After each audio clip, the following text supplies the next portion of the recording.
Hey guys, just a corner here. Last time, a month or two ago, I made an episode about Lola cars. I covered almost every car up to 1999 and a few into the 2000s. So, without further ado, remember to like, share, and subscribe. And let's continue on with the final part of the podcast with Lola cars.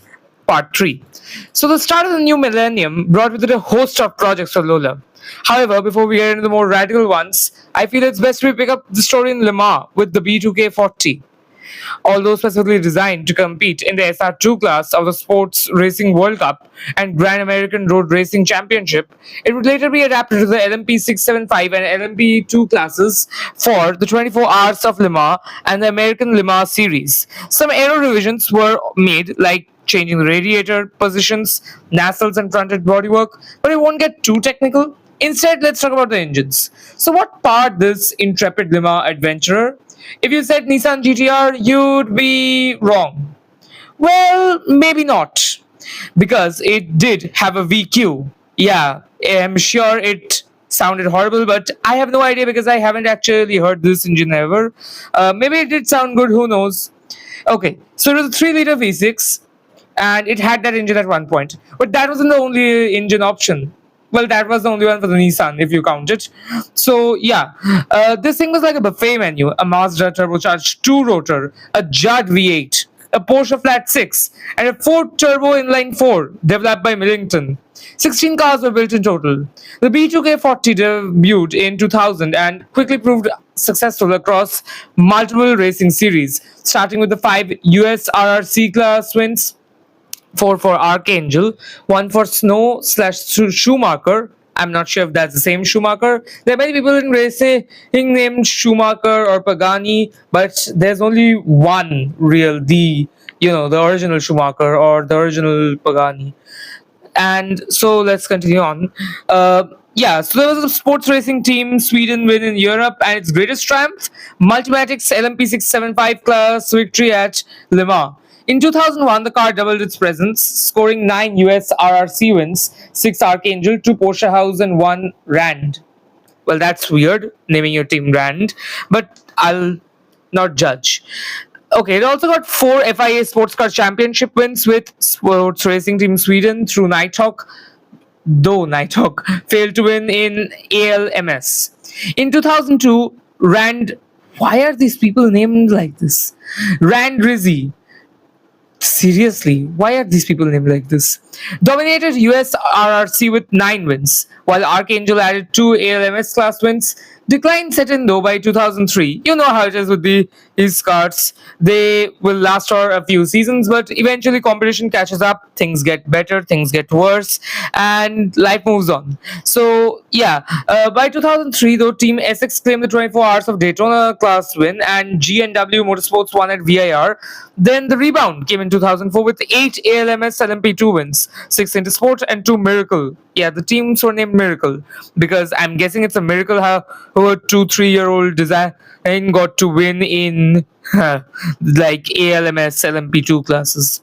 Okay, so plus there was Intersports Le Mans LMP2 class win. By 2005 to 2006, rule changes had left it uncompetitive with only Van der Struer and a handful of others soldiering on before moving to newer prototypes. Lola was picking up wins like Carroll Shelby picking up careers in the early to late 60s, and they weren't here to stop. Next up came a one-off, the B0160, better known as the MG Lola EX257. Yes, British Morris garages wanted in on Le Mans action, and who better to partner with than the fellow Brits at Lola? MG had a long history at Le Mans, but never an overall win. Around this time, the ACO had changed prototype rules, made it impossible for the new lightweight LMP 675 class to challenge the heavier, more powerful LMP 900s. This was MG's shot, so Lola built a new car. The front fenders were borrowed from the B2K40, but the nose was radically different, sporting a big square airbox style like an MG grille. Radical side pods, a single Audi R8 style roll hoop, and low mounted rear wing for extra top speed completed the package. What's not to love in this?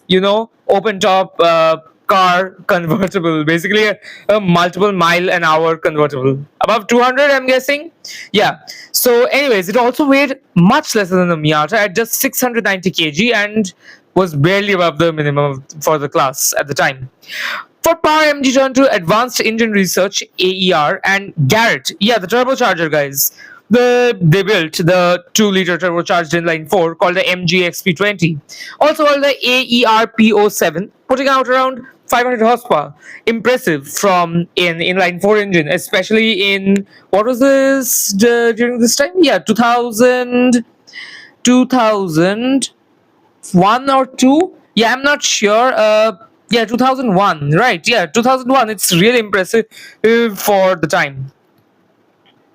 So following this, they built that 2-liter turbocharged inline 4, yeah, with 500 horsepower, thanks to ACO restrictors. Later, some teams, however, swapped to the trusty Judd V8 because that initial engine did not prove very reliable and it did lack power. I can't believe I'm saying this, but 500 horsepower lacked power, and I'm guessing this was during this time when they made like multiple horsepower and smaller engines with motor forced induction like turbo superchargers. They didn't prove to be very reliable. The internals were not as reliable. So anyways, this did switch to a Judd V8. And how did it do in competition? Well, here is where it gets fun. 2001, the debut. MG entered two EX257s at Le Mans. Both were rocket ships in qualifying. One even briefly challenged the Audis at the time. But in the race, one died from gearbox failure, the others from electrics. Classic MG, classic British cars, always having some electrical gremlins. 2002 to 2003, privateers took over. MG left, but privateers like Intersport, RML, and Nighthawk ran the car. The speed was still there. Not that it wasn't. But so were the DNFs, so it was very unreliable. At Le Mans, it was tradition by now: qualify well, then blow up. So in 2004, Dyson's joined the party. Yeah, the vacuum guys? Yeah, most probably vacuum guys. So Dyson Racing brought two EX57 to ALMS.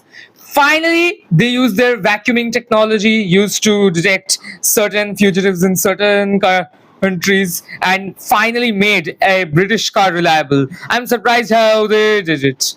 Well, it's a big secret. Who knows? Please don't be offended, my multiple viewers from multiple continents. I mean it in the best of ways. Okay, so where was I? Yeah. They fought the Audis really hard and did bring some consistency, however, they couldn't beat them. Meanwhile, RML tried Lima again, and yes, more engine failures. Finally, 2005 came. Dyson stuck with the car and grabbed two overall ALMS wins. Finally, MG and Lola have got themselves back in the game. So Lime Rock and Mosport were those two wins. In Europe, RML reworked their car into the EX264, dropped it into LMP2, and surprisingly even finished. And also won the class at Le Mans. For the first time, the car finished the 24 hours. Huge moment for MG, Lola, and British cars and all. 2006 is the new year. Dyson had moved on, but Highcroft and Autocon ran ex-Dyson chassis in ALMS. Highcroft even finished third overall at Petit Le Mans. I'm guessing whatever the vacuum guys did with the car, they must have done it pretty well because it's pretty hard to make that thing reliable. Okay, more so competitive and powerful for over many years. So let me continue on. Right, the EX264. RML took that back to Le Mans LMP2 victories and even finished 8th overall against the monster Audi R10 diesels. 2007 was the last time when this car was used. Only Autocon kept it in ALMS, however it was ditched mid-season and that was that. In the end, the MG Lola did earn a reputation for, being really good, having two ALMS overall wins, two Le Mans LMP2 class wins, two LMES race wins. And its reputation, it was a car that was ridiculously fast if it made to the finish line. But the fun doesn't stop there. Oh no. Next up in our Le Mans journey is the B0540. And it was developed in 2005. It was intended as a replacement for both the B2K40 and the MG Lola EX247. It shared various structural elements with the larger LMP1 class Lola B06 10. Being a mishmash of EX257 parts, things weren't exactly new, but they weren't exactly old either. So, what did Lola do? They put it as their new LMP2 class car, and some changes were in order. The nose was raised in a similar fashion to the EX57 while lacking the opening grille at the tip. This opening was instead replaced by two large NACA ducts placed on either side of the nose. Ducts were basically meant to keep the car cool at really high speeds, and I actually did a school project on this once. It's pretty interesting how aerodynamics is influenced, and later on in the story, we'll also learn that some pretty different players influence the aerodynamics. It's Lola and all. Okay, so let me continue. Behind the cockpit, now mandated, were two twin. What is two twin? It was only a twin rollover hoops, replacing the single roll hoop which originally sat behind the driver. The air intake for the engine is placed in a nacelle between these rollover hoops, while turbocharged cars did use a larger duct placed to the left side of the cockpit. Engines used included Nicholson McLaren V8s, Judd V8s, Zytek V8s, Acura V8s. Wow, there were many V8s during that time. AER turbocharged inline fours, surprisingly, and even Mazda entered the game with not their rotary this time, but from now on they were all used inline fours, turbocharged ones. Derivative cars were made, but including them would take too long. In 2005, ALMS Intersport Racing dominated LMP2 with the BO540, scoring 5 class victories and clinching both the team and driver championships with Clint Field as the driver. In the Le Mans Series LMS, Chamberlain Synergy Motorsport captured the LMP2 team and driver titles, while RML and Horag also fielded competitive entries and each earned a win. At Spa, LMS debut of this car, Chamberlain Synergy again won in LMP2 class with a commanding performance, finishing 5th overall and leading their closest LMP2 rival by 3 laps. Pretty good, some Ford versus Ferrari thing. At the 24 Hours of Le Mans 2005, RML's BO540 secured the LMP2 class victory. The BO540 also triumphed in the Nürburgring 1000 kilometers, driven by Thies and Van de Pole for Horeg Lister, winning the LMP2 class by an impressive 10 laps margin. The Brits again took the fight to Germany and won again, which is pretty good. They're going like 3 for 3 now. Well, that is unless a certain other event doesn't happen out, but I'm going off track, so I'll continue back with the story. So there was a similar story at Monza. Chamberlain Synergy and RML earned second and third class in LMP2, reinforcing the model's depth of performance. It was a really good car and won a lot. In 2006, RML repeated that same LMP2 class win at Le Mans. Porsche RS Spiders were beaten in the ALMS, and Intersport faced stiff competition from them. Yet, they could not retain the championship despite scoring 3 wins. In 2007, the BO540 continued to shine in endurance events, securing another LMP2 win at Le Mans with Bini Motorsports. What are these names? And capturing the LMS LMP2 championship with RML. A year ago, Lola developed their LMP1 contender based on the same parts and chassis for the BO610. The chassis as a BO540. That was called the BO610. For engines, the BO610 was specifically designed around the use of either the Advanced Engine Research AER P32T twin turbocharged 3.6 liter V8 or the Judd GV5 naturally aspirated 5 liter V10. Ooh, V10 now. Yeah, V10s are like one of the best sounding engines, second to V12s. They sound so good. While the GV5 was yet to be used, an upgraded GV5.5S2, yeah, they increased the size of the V10, which was put into use by Sharu Racing Teams in 2007. Swiss Spirit have also installed an Audi twin turbocharged 3.6 liter V8 for the 2007 season with assistance from Audi Sport themselves. Although the nose of the BO610 is nearly identical to the BO540, among the most noticeable differences is the use of larger brake ducts between the fenders and raised nose than those seen on the BO540. Instead of NACA ducts, large square openings would be used to collect more air, even if it increased drag. Lola was committed to cooling these cars and making sure it was not as unreliable as it was before, which is good commitment on their part. Okay, so there were extra events and many other things. Now let's get to teams. Dyson Racing, Chamberlain, Synergy, Sharu, and Creation Autosportif were the classic choices for them. In the American Le Mans series, Dyson's two AER podcasts were consistent in the podium contenders against Audi's dominant R10. I'm going to talk about this R10 later on, okay, a little bit. And it's one of the most interesting cars ever made. It's like a diesel V12, okay, and it's mind blowing. Okay, so this car, the BO610, scored four overall wins across 2006 to 2007, including Houston, Mid Ohio, Road America, and Mosport.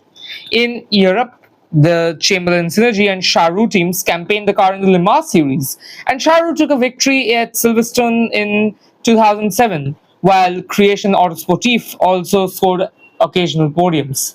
The car's biggest achievement came at the 24 Hours of Le Mans, where Creation and Sharu entries finished in the top 10 overall on multiple occasions. This is one feat that has only ever been replicated by Porsche and Mercedes in the other, the GT2 class, the supercar class, which is pretty cool to say the least. Okay, so I'll continue on over here. Yeah. While overshadowed by factory diesels, the BO610 proved a capable, versatile, and competitive privateer weapon, laying the groundwork for Lola's later LMP1 efforts, like the BO860 Coupe. Now, so we have talked a lot about these LMP1 cars, and let's see what is happening in Lola's other divisions, shall we? First, we have the Lola BO100, which had first competed in the kart open wheel racing series for competition in the 2001 season. It scored a total of 10 race wins that season, with sweet Kenny Brock eventually finishing in second place as runner-up for the championship with 163 points in this car. Powered by Toyota and Ford Cosworth, Lola's old love, right? V8s. This car got 10 wins out of the 20 races it entered, as I told you already. Right, so that was the B0100. So now this car was discontinued after that, and we got its successor, the BO200. In our crosshairs at this moment is this car.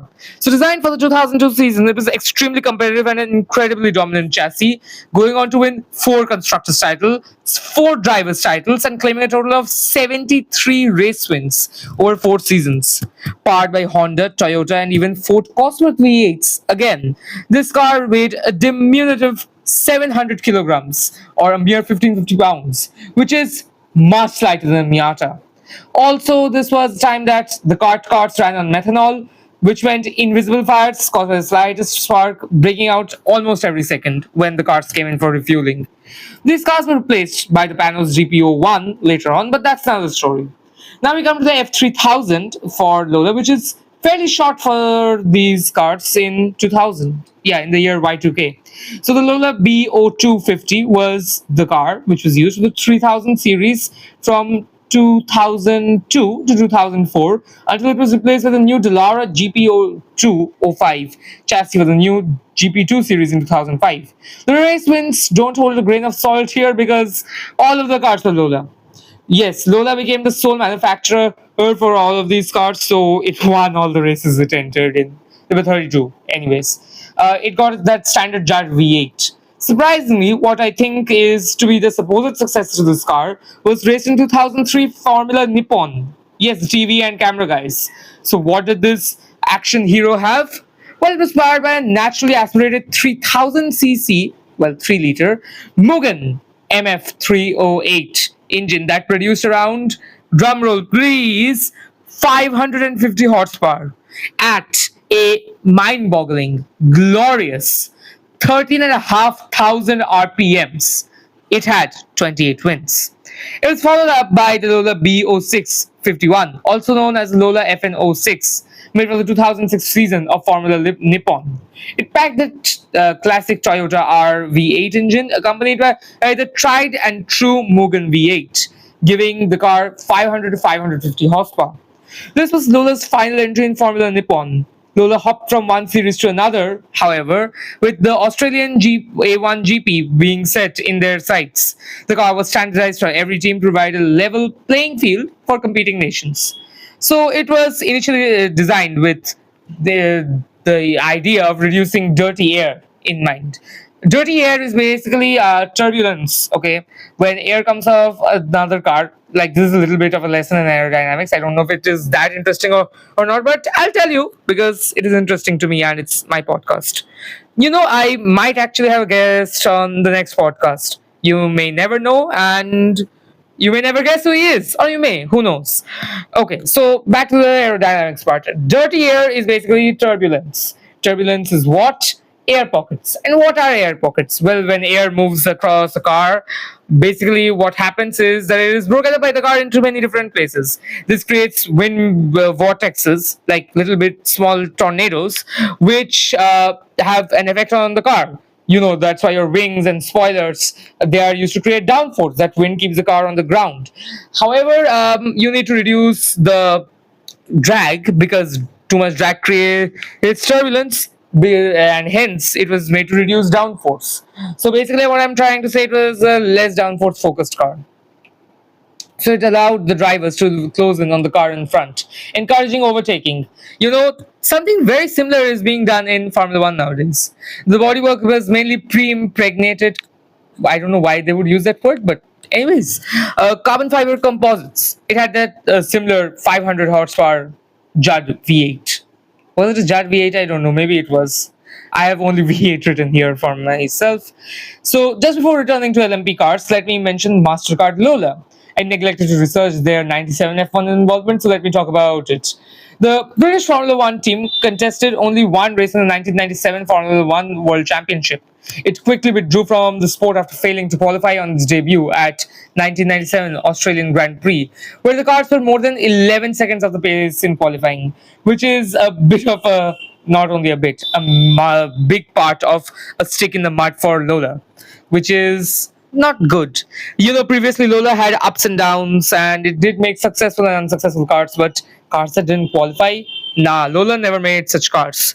So, coming back to the story, Lola, however, planned a grand comeback in the year 2009, in the beginning of 2009 for the year 2010, with a new F1 car, also designated as the Lola B1030, also known as the Lola MB01. But its application was rejected for whatever reason. The Cadillac application and Porsche applications were rejected for F1 earlier in this year. I don't know why, but that was done. So, anyways, the US F1 team, Campos Meta team, and Manor Grand Prix took its place. Lola Cars revealed its car design on September 2009 on the occasion of Silverstone 1,000 kilometers during an open day at the Huntingdon factory. However, due to the rejection of this application for 2010, Lola prepared the car for 2011 season, but this car never appeared. Maybe it was because of financial crashes. Who knows? This is also a bit of foreshadowing, okay? So we return to Lola's bread and butter LMP1. Side note here, Lola became bankrupt following their initial F1 venture and it was acquired by a new owner. More on that later.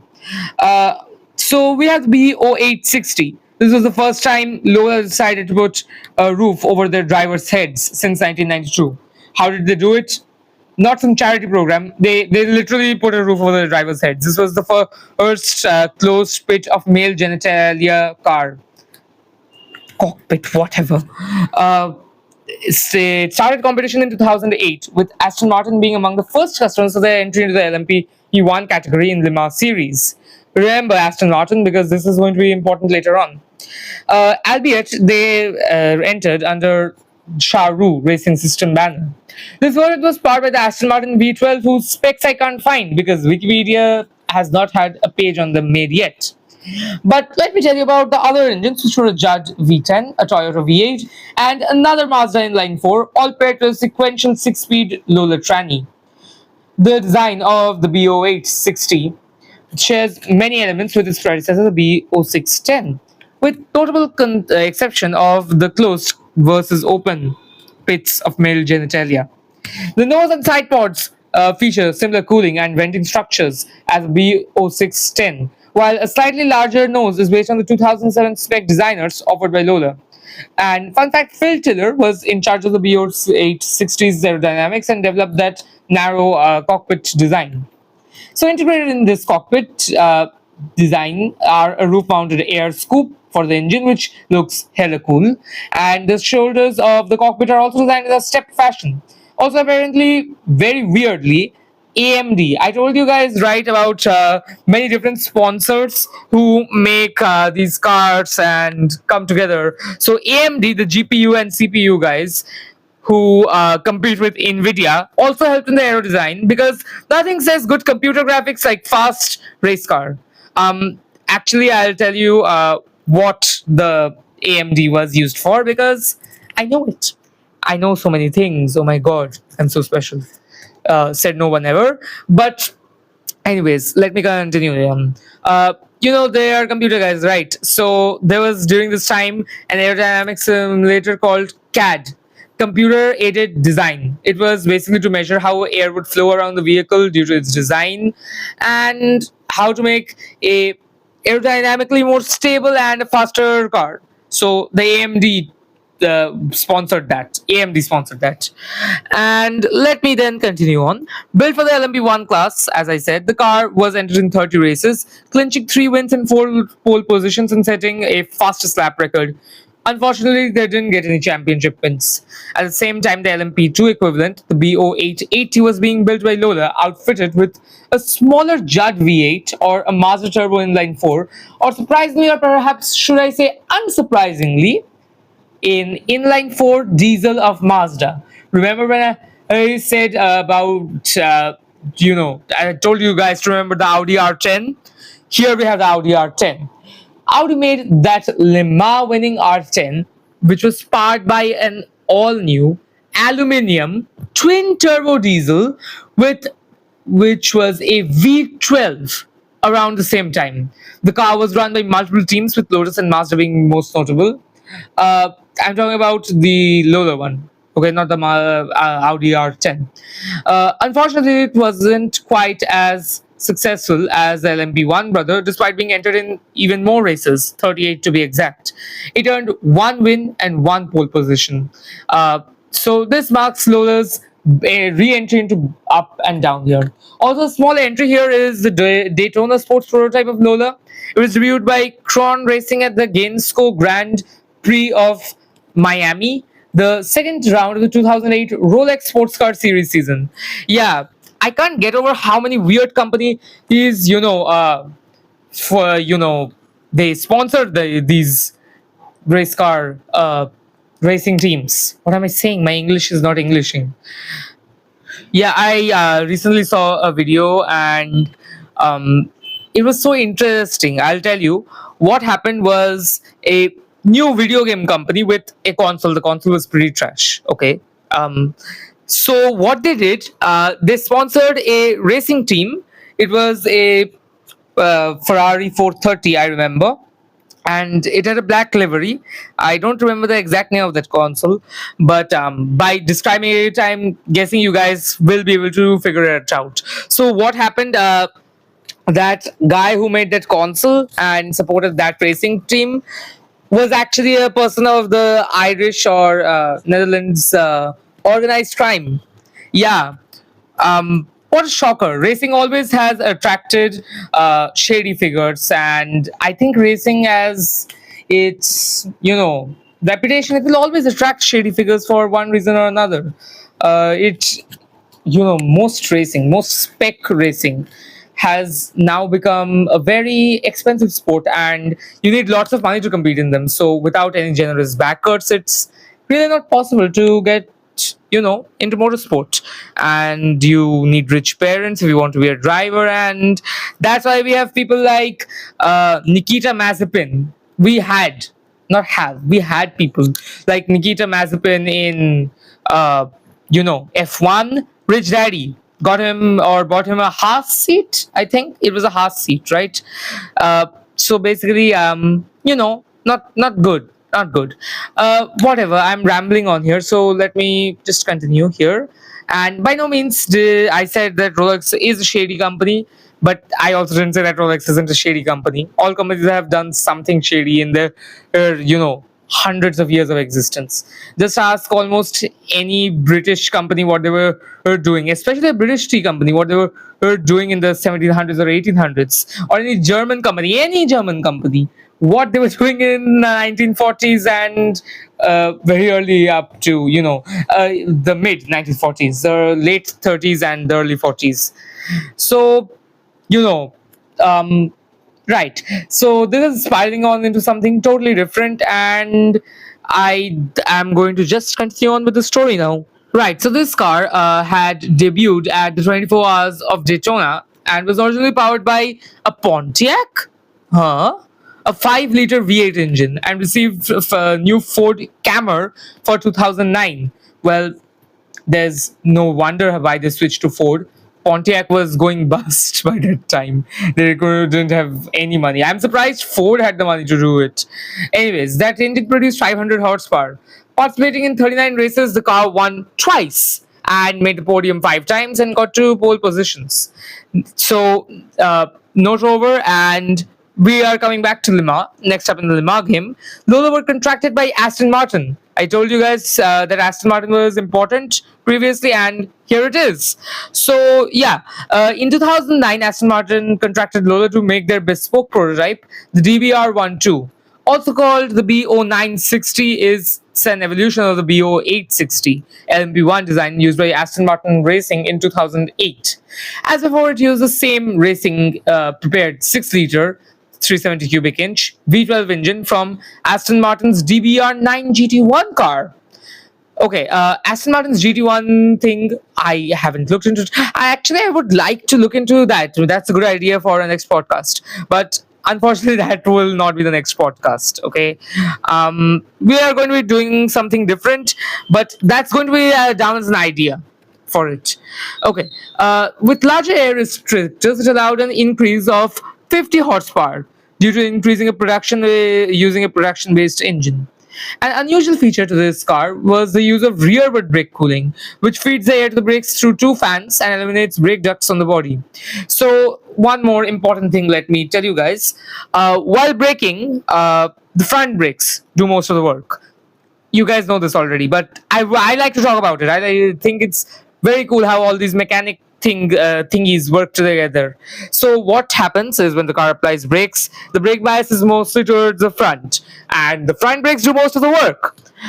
So they need lots of cooling, large amounts of cooling, and they need brake ducts. Well, sometimes, as you just heard, they can be replaced by fans, but it's not a very common practice as fans are heavy. Brake ducts have their own trade-off of being aerodynamically inefficient, but they're not as heavy. So that is that one loss gain ratio. So as I was saying, what was I saying? Yeah, front brakes do most of the work. So they need cooling, but rear brakes, they rarely ever come into play. Under the hardest of braking situations, the rear brakes are used. So that is interesting to know, and interesting to note as well. So I'll continue on further now. Right. So this car, the engine, the V12, glorious sounding V12 engine, made it 650 horsepower. And the team blazed onto the track under the AMR Eastern Europe banner for Charu Racing System. Is it Charus or Charu? I have no idea. I don't know how to pronounce it. Like, should I pronounce it? I don't know how to do the Swiss accent. Should I pronounce it like French, or should I pronounce it like German, or should I pronounce it like English? No idea. Just drop me information in the comments how it should be pronounced. So yeah, Charu Racing Systems. They competed under that banner for 2009 24 Hours of Le Mans, and in the last 3 races of the LMS. The number 007 car, haha, that's fitting, won the Le Mans series overall, and number 009 finished 4th.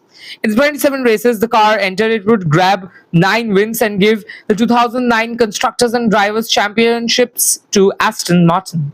It would also be on pole for 4 times and set 5 fastest lap records. Yeah, that stutter was a bit weird there. I choked on my spit. Okay, yeah, as I was saying, the James Bond car, the 007 car, won the Le Mans series overall, which is very fitting, and the number 009 finished fourth. In the 27 races the car entered, it would grab 9 wins and give the 2009 Constructors and Drivers Championships to Aston Martin. Technically Lola, but Aston Martin as they ran that car. It would also be on pole 4 times and set 5 fastest lap records. We are now coming to the finish line in our Lola series with only a few cars and Lola's future left to discuss. We are now into the 2010s with the new LMP1 entry, the B1060. B1060? B1060, yeah. Uh, Oh, right. I'm remembering the BO160. That's why it sounds so familiar. So it was Lola's attempt to compete in the European Le Mans Series and the American Le Mans Series and also the Intercontinental Le Mans Cup. There were many Le Mans series during that time. And there was also a Le Mans series. Okay. It was entered by the Rebellion Racing team for 2010 Le Mans series season. If you aren't tired of me saying Le Mans for the 10th time, I'll say it like 11 more times. And Drayson Racing for the 2010 American Le Mans series season.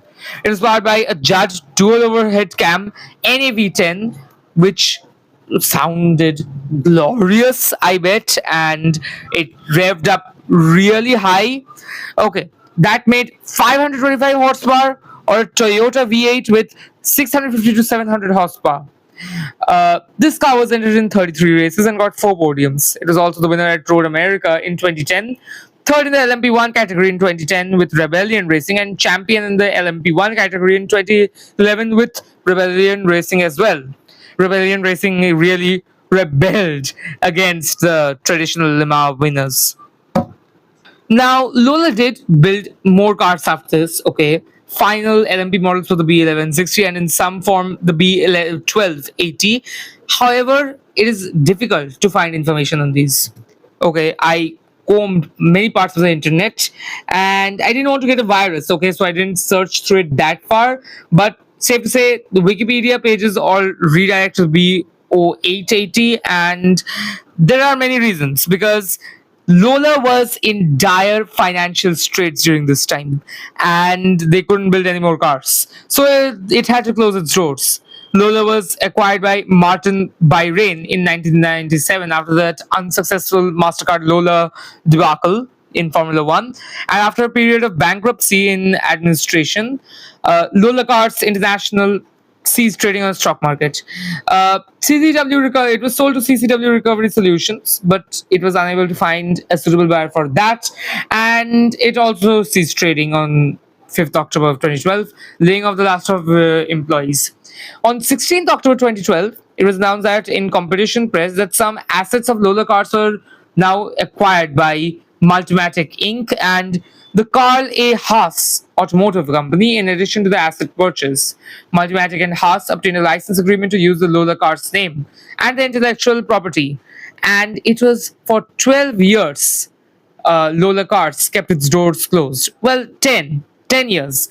Lola was bought in late 2021 by Till Bechtolsheimer. Yeah, he bid and subsequently bought Lola in June of 2022. The assets brought included the brand and trademarks, intellectual property, and Lola's technical center with the wind tunnel. So Bechtolsheimer subsequently made it clear that he had every intention of reviving the company within 2 years and making it into the great historical brand that it was.